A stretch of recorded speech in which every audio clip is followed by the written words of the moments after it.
XYZ has been showing a lot of weakness within a longer term bearish trend since the last two trading sessions. That's 6th and the 7th of November. The stock has actually lost at some point, going by this intraday low of $59.6. It had lost up to 20%, within those two trading sessions. But it has recovered. It recovered some ground, settling with a gain of 7.73%. Sorry, settling with a loss of only 7.73% at the close of yesterday's trading session, and recovered some ground, 0.58% in the post-market session. So yeah, the company disclosed its earnings outcomes. The results showed a slower profit growth at the company, despite higher transaction volumes. Gross purchase volume climbed at 12% year over year to $67.2 billion in Q3 that ended, I think, September 30. But gross profit only grew 9% to $1.02 billion. The narrower spread reflected a higher cost tied to changes in the processing partnership, which the CEO said created a 2.6% point drag on the company's profit margin for the quarter. Okay, some analysts had mixed views about that. Some say that it was going to improve by mid 2026, and others were saying that it was anticipated. And one other person called it a sharp decline. Okay, the plunge that we're looking at right now. Somebody called it on a variation. Okay, so underlying trend is bearish, as you can see here. That's the weakness I've been talking about. So this began towards the end of October. The extrapolation is saying that lower prices may continue to print if there's any attempt to advance or retest the highs of around 80.15. It may be challenged by the 40-day moving average. That's what it's saying, and that might provide an opportunity for option strategies. So projections are saying 65.90. It's slight upper projections. It's 65.90. Yeah, it's just a slight upper projection there. But before then, there were 82.17, 86.08, 88.50. Positions opened all the way back to 200 days ago are currently out of profit right now as things stand.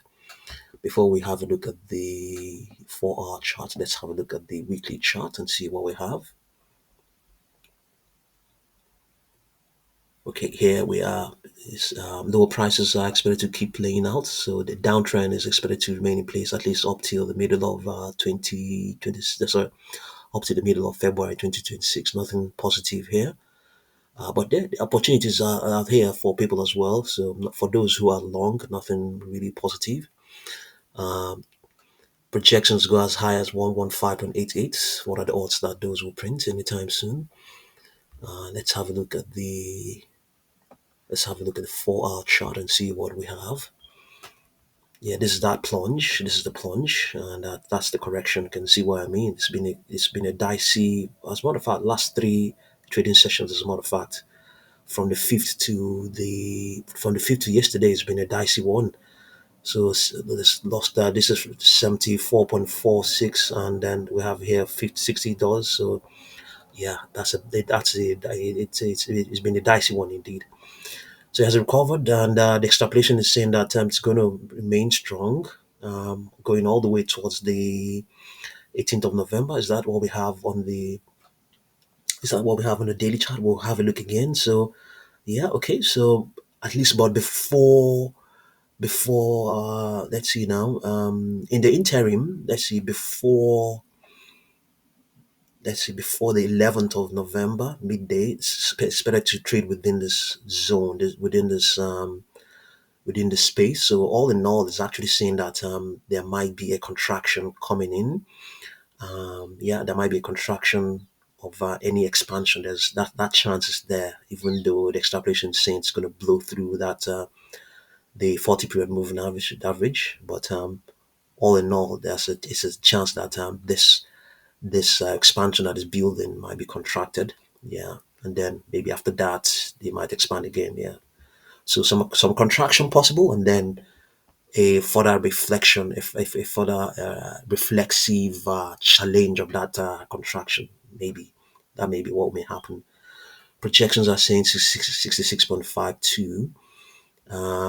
Before then, before now, there was 68.51, 74.28, 75.42, 76.13, and indeed there are also downward projections. We have 63.51, 65.42. Yeah, so this stock was trending at some point yesterday. Yeah, it was. Let's see, amongst other things, those things I mentioned. Yeah, there was that earnings miss they drove mixed reactions. You already saw that even with people on various trading platforms, various trading communities. So investors were concerned about slowing growth and all that. Yeah. But their discussions revolved around Jack Dorsey's focus on the company's future direction amid broader fintech sector trends. Despite the earnings disappointment, some analysts see long-term potential, noting that the company's cheap price-earnings ratio and potential catalysts. Yeah, so that's what's going on with XYZ. We'll see how it goes. We'll see how it goes. Okay, so thank you very much for watching this video.